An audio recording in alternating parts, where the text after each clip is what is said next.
gonna press it. There we go. Okay, cool. Today I have Josh on the channel. We're gonna talk about through psychedelic spiritual journey and see what happens in the conversation. Personally, when I go and watch people on YouTube talking about their spiritual journey or their experience of psychedelics, it's really interesting for me to see what's going on in their mind. It's such an internal experience, but at the same time, so many people have similar experiences while they're, on psychedelics or whatnot, just in their life, even if they're completely different people and don't know each other, and they may find some resonance in certain areas, or maybe it's completely different. And I think it's just a cool topic to talk about. So we got Josh over here. For sure, it is a cool topic, and it seems to have gained public acceptance a lot more in just the last few years. Right. I remember first hearing about it from one of my older brothers, probably about 8 years ago. About He what mentioned specifically? LSD, LSD. and he had never tried it. Right. Having grown up pretty religious, that was never something as soon as I heard him say that, having known nothing about it myself, and still having never tried LSD, but the first thing that jumped in my mind were the stereotypical historical ideas that get high forever, it's going to make you jump off a bridge, those sort of crazy things, right? Yeah. I mean, Make you those go, things, I've heard stories of that happening, especially with LSD, because LSD mhm. can be laced, fentanyl, they can be laced. And like, I've heard real life stories of people telling me that like, oh, like they've been like going to the mental hospital, or their brother had to go for years to a mental hospital. But I don't think it's necessarily from the psychoactive. I think it's more so if it's laced with something, it can be dangerous. Yeah, and it's super important to be cautious if you're going to use anything that's not like a mushroom you grew yourself, if you like acquire it from somewhere. Mm-hmm. It could have fentanyl laced in it, and it could be very dangerous. So you want to exercise caution there. There's some interesting motivators there. Fentanyl's super, super addictive. So the cartels cut everything with fentanyl so that they can make things more addictive and get people more addicted to stuff.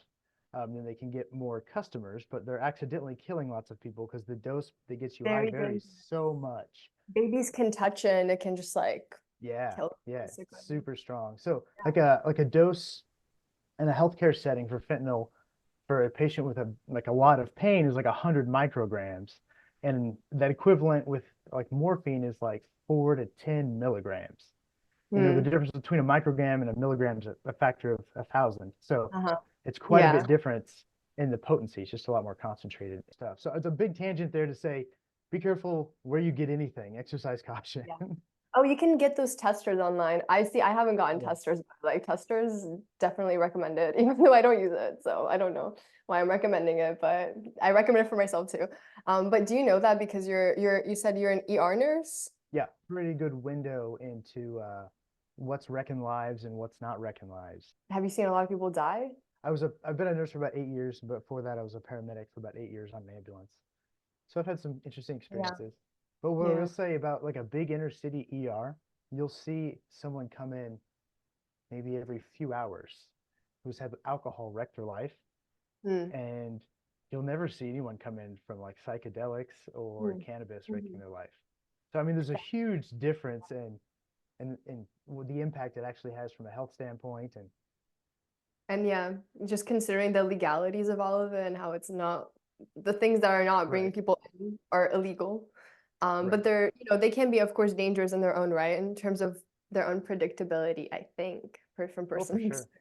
Yeah, I mean, a lot of people advise avoiding any type of um, psychoactive drugs until you're 25-ish, until your brain's fully developed. Before that, it just has a lot more susceptibility for addiction, as well as just precipitating bad health outcomes.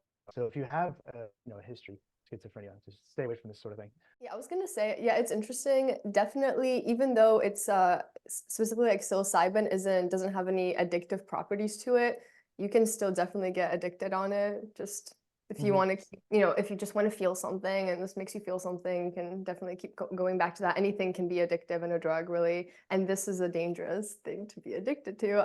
But with that being said about not taking things before you're a certain age, I think it's interesting because when I went to Peru to take ayahuasca, It was with the Shipibo tribe, and what they do in their tribe is that the kids that are there, that are the like shamans' kids and grandkids, they actually come and watch the ceremony. So they sit with the shamans on the other side, and if they want to, not like super young kids, but when they're like, I guess like around 13 or something, if they want to, they're able to like take the ayahuasca there, and they kind of grow up to be, if they would want to, like the maestros or maestras and like lead ceremonies as well. But that's not a path for everybody in those tribes, but it's something that they're open to, like, hey, like these kids can take when they're 13, but they're, I think in that scenario, they're in a space that's very knowledgeable of the medicine, and it's very different setting, and it's very, you know, within nature, instead of out here in our society. Yeah, I think one of the big differences there is it sounds like kind of a rite of passage, as Yeah, well as being really integrated into the culture and as a group activity. yeah. Because you could say, okay, well, if a 13-year-old did it there, why can't 13-year-olds do it here? And then you're just gonna have 13-year-olds melting in their bedrooms playing video games. You know what I'm saying? So like I think if the difference is building it into that group aspect is probably what makes it healthier, is my guess. Mm. The safe space, knowledgeable. Yeah, yeah, yeah, absolutely. So I wanted to ask you, would you consider yourself to be on a spiritual journey, or what would you call your journey of life? Not really a spiritual. I mean, it's hard to define. It really, I guess, it depends how you define spiritual journey. So Okay. maybe I'm on an Okay. exploration into my mind for sure to figure out like who I am, how I think, try to have as much empathy as possible for all different situations to try to see things from different perspectives. Why do you want to, you know, do that, see things from different perspectives, be empathetic? Because sometimes I can take a lot of, you know, work and effort. So what got you into even wanting to do that or be that way? Having kids. Having kids? Yeah, I've got 4 kids. I think Yeah, I one, guess, I mean, I don't have kids, so I don't know how that experience is like in terms of, you know, wanting to be more open, empathetic, understanding. I mean, I guess that's what kids right, need. kind of makes you feel like this person is like kind of like me. So I think it gives you a lot of empathy when you create someone, unless you just have no soul to begin with. But and then you feel you're responsible for this person. So you have like this deep Uh-huh. sense of responsibility, but then you also start to see the world, I think, in a little more skeptical way because you're trying to protect them. So you're kind of becoming a protector. So you have to be a little bit more guarded and skeptical about things That makes sense. in Yes. combination with a handful of very well structured psilocybin experiences, kind of Mm. expanded empathy to a really big point for me, to where I feel like it's a lot easier for me now to put myself in other people's shoes than it was maybe a decade ago. Okay, so yeah, I wanted to get into that psychedelic experiences. I wanted to know just what is your background with psychedelics, in general? So it depends on, again, how you define psychedelics, right? Yeah. So if you talk about drugs, because people use the word drugs, right? And they'll say you're doing drugs or someone's doing a drug. And a drug can be anything from like caffeine to aspirin to black tar heroin. So there's a wide spectrum of what a drug is and what it can do. Some of them don't seem like that big a deal at all. Some of them seem like much bigger deal. But anything illegal just gets kind of thrown into the bin of drugs, even Sometimes, though yeah. within that bin, there's still a very wide spectrum of lethality and addictability and other health risks just to the organs within your body, things like that. So So, with psychedelic, I mean like mind-altering substances. yeah. So, I mean, like even caffeine can make you more alert or nicotine can make you more Right. alert. So that's what I was getting at there as far as Okay. they can be psychoactive to a real subtle degree. But Psychedelic degree. psilocybin, yeah. Psilocybin was one I'd thought about, and I've done like 4 to 6 trips with like a trip sitter, good set and setting. So I really feel like whatever your mood or your base is at the time is going to get kind of amplified.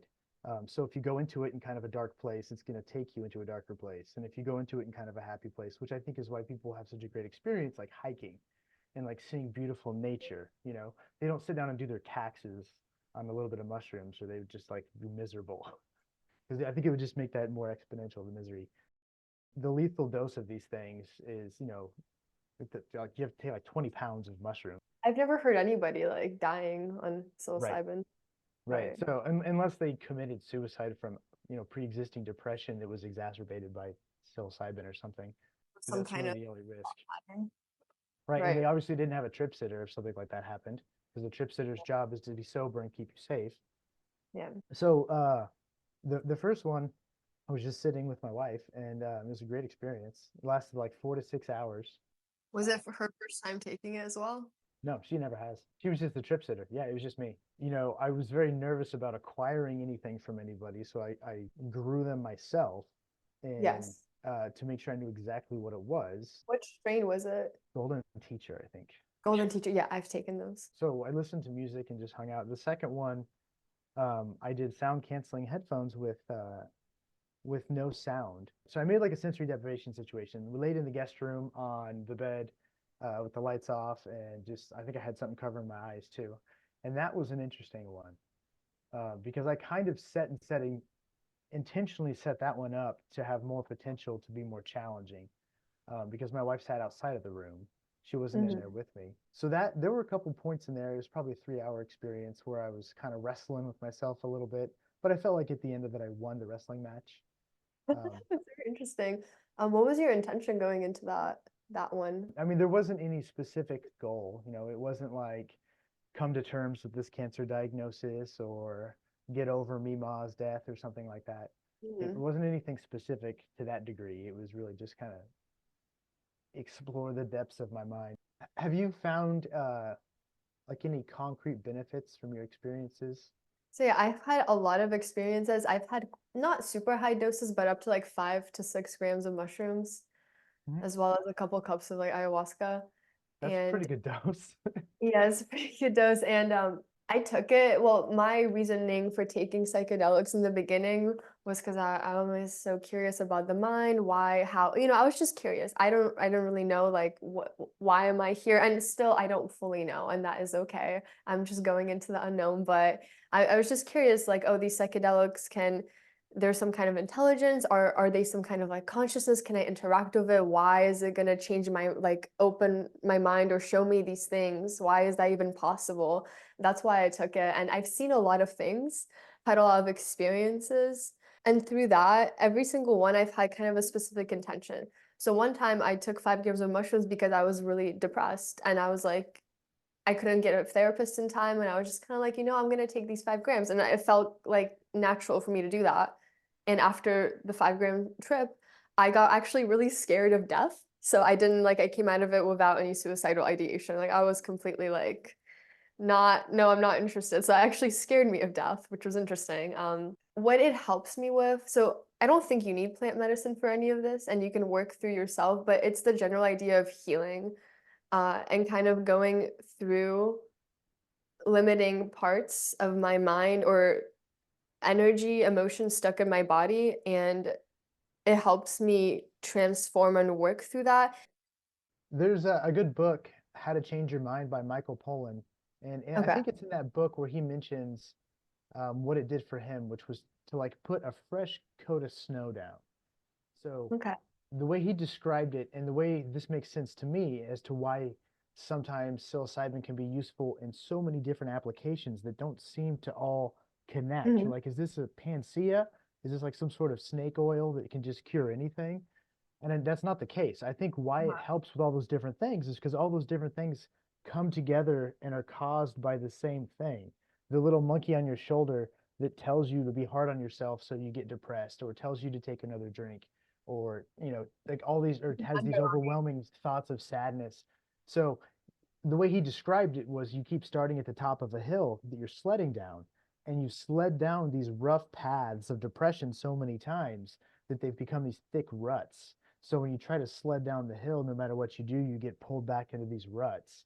And his psilocybin experience, I believe it was him, he said was like a fresh coat of snow that gave him an opportunity to kind of take a new path, if that made sense. Yeah, and yeah, I mean it's proven that it's neuroplastic, increases neuroplasticity in your brain.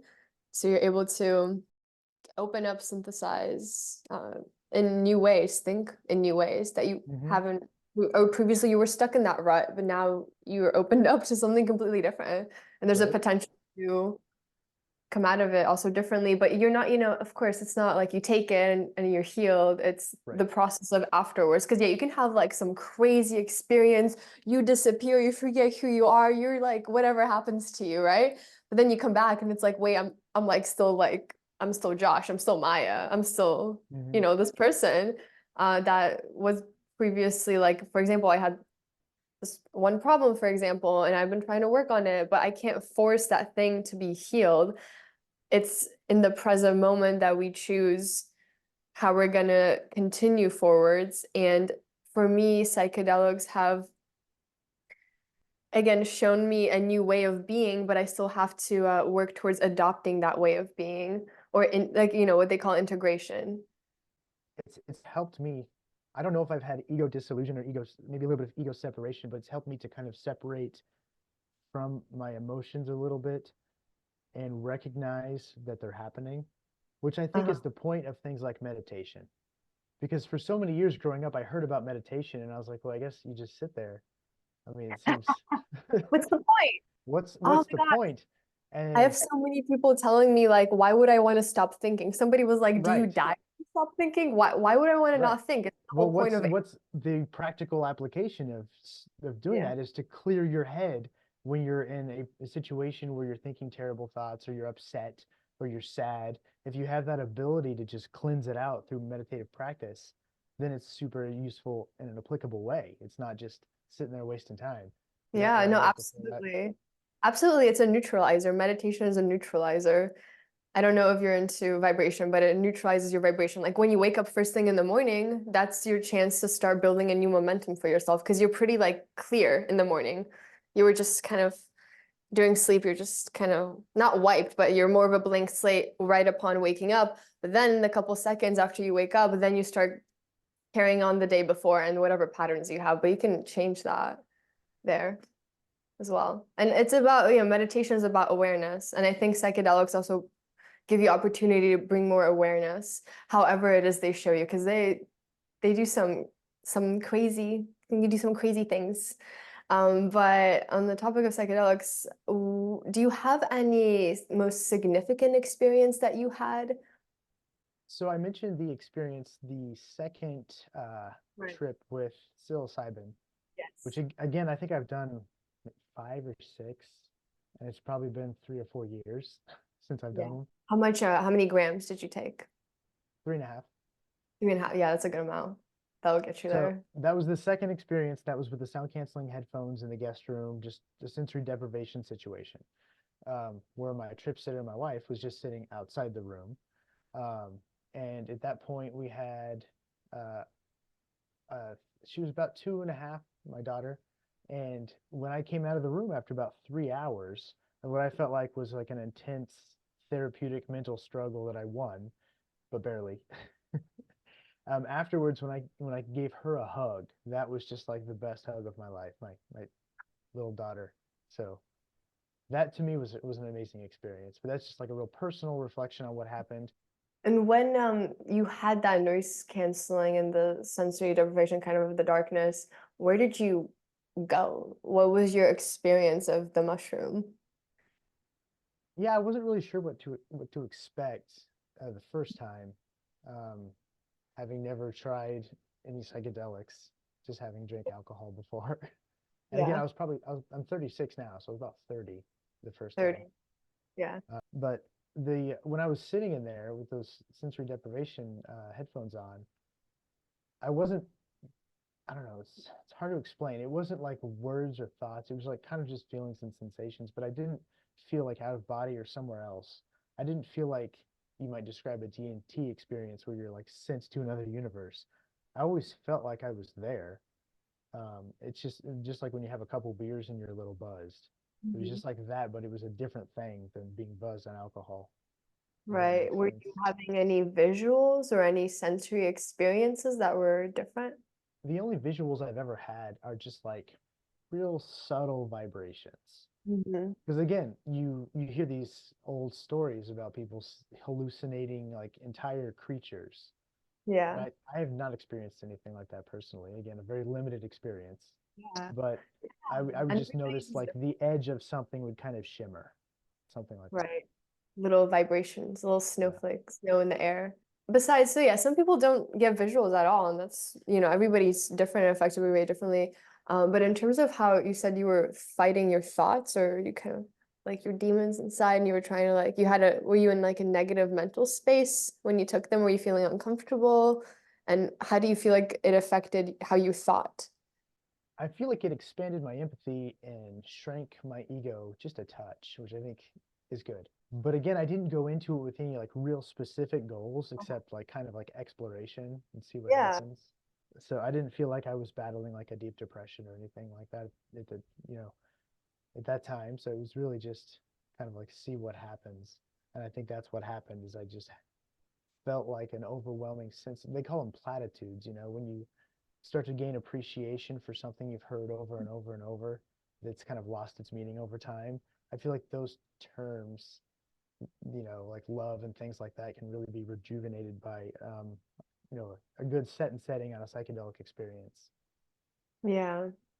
So you were more so, you said your ego diminished a little bit and maybe you felt more expansive within your heart. Were Yeah, you and I going think, through things you appreciate in your mind, or was it just kind of a feeling of it? yeah, it was probably just a feeling of it. It's, having been a few years, it's hard to put my finger on exactly the Yeah. specific thoughts I had. Yeah, no, I'm not, I wouldn't know either my specific thoughts. Yeah. Seeing how far I can dive in. What about cannabis? Yeah, so I've had some experiences with that, and I feel like at higher doses that could be definitely psychoactive to the point of being kind of psychedelic. Yeah, personally, if I take too much of cannabis, ah, I might get a little paranoid. I don't really know what's happening. My senses are overloaded. It's not my preferred. Yeah, Not my that all adds preferred. up. Yeah. Don't have that many great experience with it, but it is a plant, and I think you can do if you have an intention, especially to whatever it is. But like, for example, Mhm. this is a medicine, and if you treat it as such, then you can use it for medicinal properties. Really emphasize the mood you're in, especially if it's like a first time using cannabis. You get nervous about a new experience, or you kind of just feel a little odd about something that makes you a little anxious, and then that kind of snowballs. It can exemplify even, patterns you have in your mind in daily life, and it can exemplify that within the moment when you're taking cannabis, Hmm. for yeah. It's pretty interesting. It kind of brings that to the surface. And then also I was curious. So you said that you kind of are on the wavelength of the I am you kind of sentiment. Yeah, And you said you got there because of your reflections on nature versus nurture, or yeah, how did that like? Because it's a big theme. I am you. It's a big one. yeah, it is for sure. A big little Um, theory. I'm not sure I mean that in a literal sense. Mhm. What I mean is everybody could be everybody else. Yeah. And for me, looking at the world through that framework gives you a lot of empathy because you're like, well, that could be me. It Right. stops you from othering someone else because you're like, well, if I was born to that person's parents at that exact time and had the exact education and upbringing and opportunities or lack thereof, it's arrogant of me to assume I would do better in the exact same situation. I came to that conclusion from just combining nature and nurture as well as just a lot of empathy trying to put myself in other people's shoes. Was it So specifically with your children or just in general? that's a big part of it. That's kind of what skyrocketed it. Yeah. Having children, we feel like that's also an extension of me. Half of my Hmm. genetics are right there. Hmm. So that's a Yeah. huge part of it. And then it really just kind of you stop, everyone's different, but me personally, you stop putting yourself as the number one priority, and you kind of put someone ahead of yourself. So it's just a different perspective on life that you don't have before you have kids. At least Yeah. I didn't. So that was my experience. So it really helped to grow my empathy in that situation. But Yeah. the IMU thing I think is super useful because it can help to resolve conflict by helping people to understand the perspectives of others a little bit better. I grew up in a tight-knit religion that really emphasized kind of an us versus them mentality. Mormonism, right? Yeah. So, Yeah. and again, great folks. Just, but yeah, it's you could think of a million different examples where someone's demonized, and then you kind of dive deep into their situation, and you're like, oh, actually, what they're doing kind of makes sense from their perspective. So, Yeah, I remember I had this acid trip with my roommate, and we started going into this thing about criminals or specifically murderers. And obviously, mhm, like we don't want that in society. Obviously, it's not, we don't want it, obviously. But like you were saying, there's a reason that person is doing that. That came to that point. For me, it was so interesting to think about how can somebody get to that point, like how could I get to that point? And I don't think I mhm. will, but it's like if we're all human, it's we're capable of so much.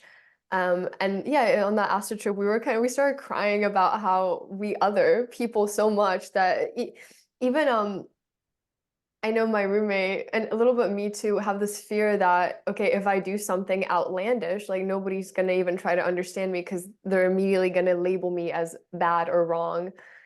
Even if it's not, murder, it's just like something that's considered just bad. It's just like it's very easy to completely exclude and you can't even say anything. And people just want to put people in prison instead of getting help. Like you need to go to prison, you need to get executed right now. Like basically like in the olden times when they would hang you for being a witch or something. It's like I feel like it's still like that. A little bit at least. Yeah, I you think certainly odd. can be. I think part of it too is how much you let in. I'm not on social media at all, which is nice. Yeah. I got off Facebook like 5 or 6 years ago. Yeah, I don't even use Tricky, Facebook. which is tricky, by the way, because you have to go through a lot of like convoluted pages, and they try to send you in some loops to get you to not delete your profile. And then when you finally do, they tell you, okay, you've deleted your profile, but if you log back in a single time in the next 30 days, we reset the clock before we actually delete it. And then they start bombarding you with emails about like what's going on Facebook to try to get Oh you to my click on them. gosh. Because Facebook, So, you can log into everything with Facebook, so it's very integrated. right, yeah. So not using it Platform. makes me very integrated. Yeah. Yeah, definitely. I don't use Facebook, but I use Instagram and YouTube, and those two platforms love to have the little scrolling feature. Hmm. That's the worst part of it. Yeah, it's addictive. Is the scrolling feature. And then the little Mhm. shorts, like that's like, oh my gosh, how many can I go through? Ugh, so many things want to capture our attention. But I mean, I'm somebody Right? that makes content, but like I'm not trying to do it like I don't know. It's an interesting concept, because it's like I don't Mhm. like the whole like everybody's trying to get your attention, but I just like sharing. Sure. You don't have to be here if you don't want to be here, no problem. Um, Right. but so the IMU thing for me, it's a lot reflected from a feeling I had specifically in one of my ayahuasca experiences I didn't share yet, but this feeling of oneness so much to the point where it was scary because I felt like I was literally everything everywhere all at once. Like everything. I was like everything. I was every experience. And it was so much. But eventually I got to this place, it was kind of like dark because I was going through all these things that were happening. And I got to this place that was dark, and it was this feeling of oneness with the creator, you could say, and feeling like, okay, there's only one creator. I am the creator. Of course, not like in this body where it's different, but this is like meta perspective. This is what I felt. So I was like, I'm Sure. one, but I'm only one. Like I'm alone. So I got so scared because it's like, wait, I'm so alone. But then I realized like, hey, everybody, we're always gonna be supported because the creator is love. Like that's kind of what I went into, and then it's like, oh, I had this understanding. But anyway, that's like a whole thing I'm gonna probably That's talk like a about perfect later. example of a platitude. Like in your experience, the love had like this immense feeling. But then when you tell that to someone who's never done psychedelics, they're just like, oh, love, you know? Mm. Mm-hmm. Absolutely. Yeah, the feeling of it, that's why I am so about like I love mind is a great tool, like it's important to analyze things. and criticize things, but I think for me, I function a lot based off of feeling and my experience. So these kind of experiences open up the doors of that so much, and it's so real. And in terms of the IMU, I completely was in the state of like I am literally every single person, and I'm not the only person that has felt that from psychedelics. Like I've seen other people, videos of other people being like, hey, like I was looking at people and all of a sudden all their eyes, I just realized it's just me looking back. And it's just the expanded awareness that we can't really have access to in just one form type of thing. That's what I'm coming at. But We arrived at the same place from two different directions, because I think you arrived at it from more of a spiritual direction, and mm, I came at it more of a like I was very religious a long time ago, ditched that. Now I'm closer to being atheist, agnostic atheist, big believer. Agree a lot with evolution, and I mhm, try to look at a lot of things through an evolutionary lens. So I think that explains a lot of behaviors, a lot of choices people make. But coming from a science perspective, like, all right, people get their DNA, which is like you can write it down if you have the technology to look at it. It's objectively their DNA, right? And then they have their life experiences, and those are their two things that they get to put together. And to me, I'm like, if that was my code and my experience, I would be that person. So it's selfish or rude of me to say it's not. No, mm, it's not nice that Vladimir Putin's invading another country. He's an evil guy. Because what I think that does is it dissolves the word evil and forces you to take more of an understanding. mhm. Because I think the word evil was often used in a way to kind of dumb things down to avoid nuance, and to kind of strawman someone else's position. Because it's So, easier to do that. It's easier to ostracize somebody rather than take yeah, the time to try to understand. right, You know, right. To just say they're the other, they're the bad guy, they're evil, I'm is good. a lot easier than being like, well, I mean, they have babies that are born, they haven't done anything at all, so how could they have done anything wrong? So that's also made me a really big believer in individuals, not groups. I don't like group titles, group individual. I don't like to be labeled into a group, because I feel like when you have identity politics where you put people in groups, then you start blaming the Mm, group for the actions of some individuals within that group, and it's not fair to blame someone for something someone else did. So that's a big tenet of mine, is to really believe that.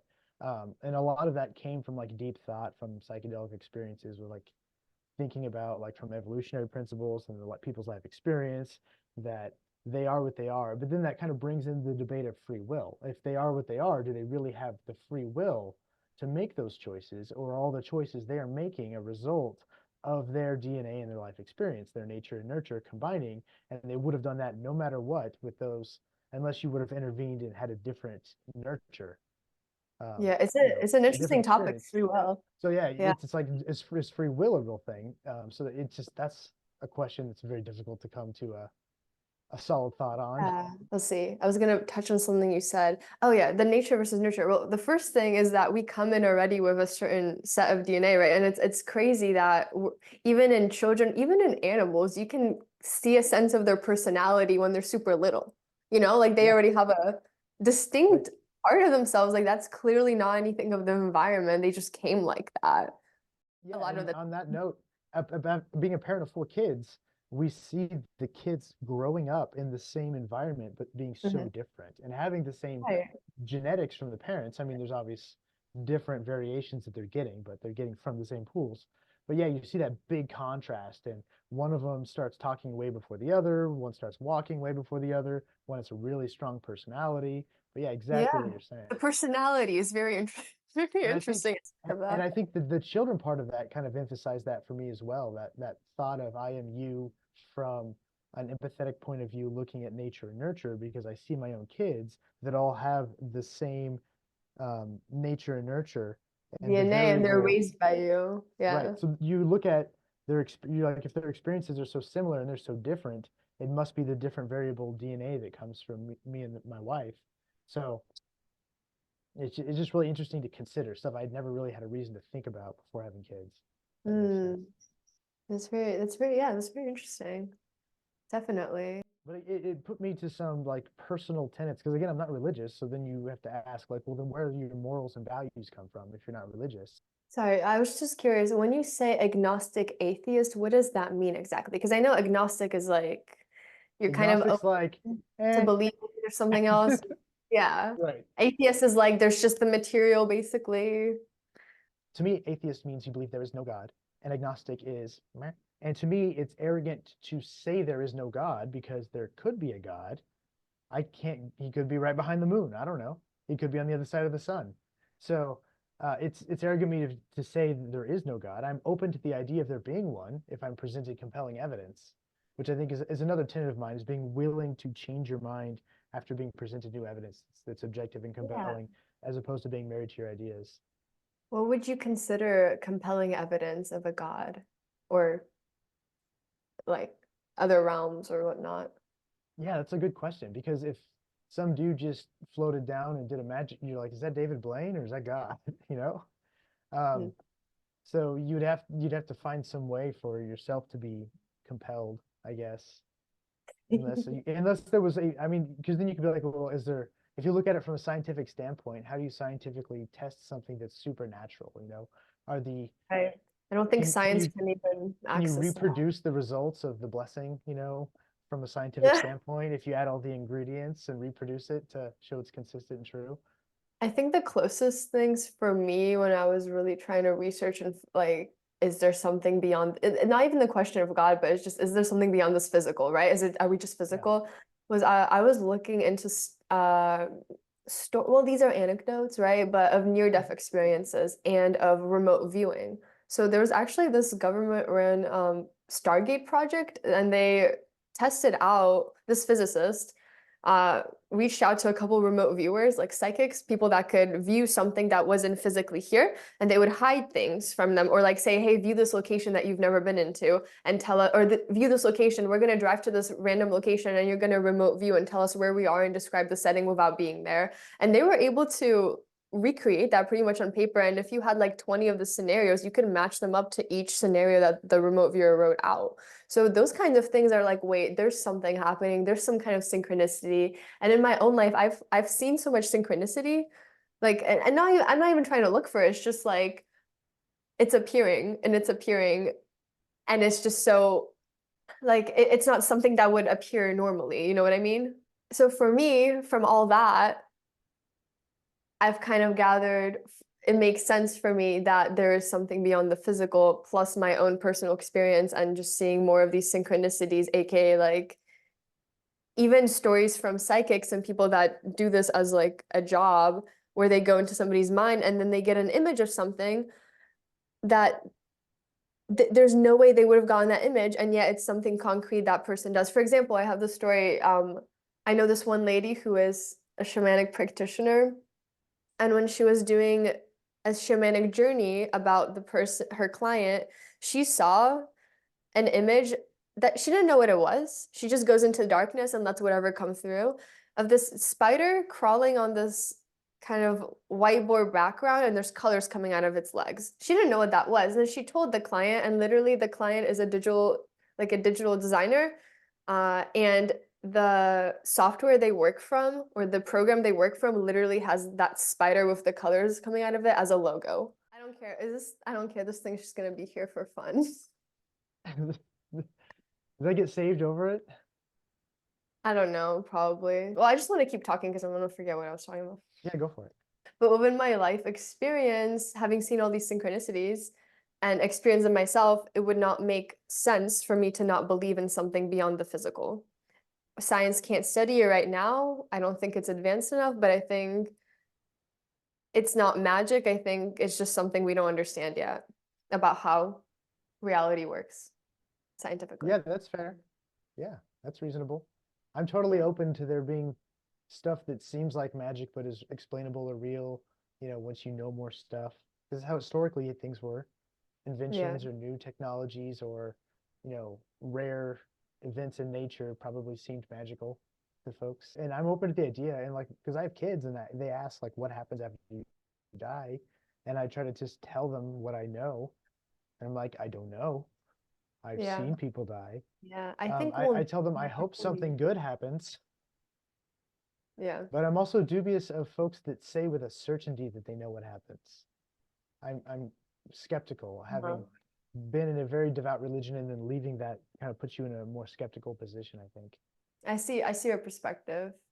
Because you've grown up Mormon and they're like, oh, this is what happens when you die. These are the people that are going to be saved. You got to be like us to be the chosen ones. Or is that, I don't know exactly how Mormonism works, but that's my idea of Yeah, I it. mean, like many other religions, they tell you that the information in their doctrine is absolute truth, and anyone who questions it is anti-Mormon, so they're out for nefarious reasons, or they're jealous or angry or something like that. So what they're saying isn't true, so don't listen to anyone who criticizes the church. So then when you find out through very objective evidence that you've been lied to your whole life and you were born into it, so you didn't have a say in the matter. It's not like, you signed up for this. Then, I mean, I think that makes Exmos a little more skeptical than the average atheist. But again, I might be biased because that's my experience. Yeah, no, I totally see what you're saying. I think, and this is just me theorizing, obviously, I don't know what happens. I haven't been there. I think we all just gotta experience it for ourselves. And I think it's different for everybody, we're each different, have our own process of life, of death, of what not happens. I do believe in reincarnation, but Yeah, that's interesting. Because right now, being in this situation, a 36-year-old dude in 2024, like if I'm reincarnated as another animal or something, I'm most likely going to be in a worse situation. I don't know. It's interesting to consider what that would be like. I think everything is about evolution. Taking it to the spiritual level, it's, from what I've gathered, it's about soul evolution. So I think that's the point. Like, I don't think that's the whole point of life, but I think point of life is also to come here and enjoy it and follow what gives us joy, but also evolve and grow in that. And I think those kind of go hand in hand with each other. It's kind of what I've come to. Yeah. Yeah, I hope to learn more. What do you think of all this UFO stuff? Oh, have you heard of the Miami? The The Miami? Miami No. Mall incident? Yeah, there was like aliens that showed up in Miami in the Miami Mall, like, and yeah, you can look it up, but I watched this lady called Elizabeth April, and she might be a little bit out there, but she's a remote viewer. Oh my gosh, it's like dying. But yeah, so Elizabeth April, she made a video about this Miami Mall incident, and she's like a remote viewer. And there's the people like this that are psychic. Well, they say they are, and so I just go based off of energy and how much I resonate with a person, and then I continue forward with that. But there's multiple people that say they can talk to this galactic federation. I don't know if you've heard of that. This galactic federation that, is interdimensional beings that kind of are not in control, but support Earth or know stuff out there. And I've heard multiple people that I've listened to on YouTube that can talk to them. I personally haven't done it, but it's something that I'm open-minded to, especially if it's from people that I feel like are genuine in their energy and how they present themselves. So yeah, I don't know, possibilities. Yeah, that'd be interesting if it was a thing for sure. Looks like it just Okay. cut out again. Yeah, it keeps dying. We're gonna end this soon. But yeah, we'll see if the aliens come in a few years and what happens then. Right? Total mind shatter of what reality is.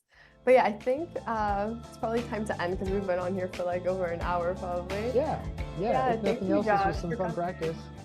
Yes, and thank you. Yeah, totally. Thank you for coming on because yeah, this is my first time doing anything like this. Yeah, same here. It's I think it flowed and it was nice. It was nice to experience. Thanks. It was fun. Yeah. So yeah, thank you so much, and I hope you have a great rest of your night. Yeah, you're still night over there. You too. Yeah, just now. You have a good night too. I will see you.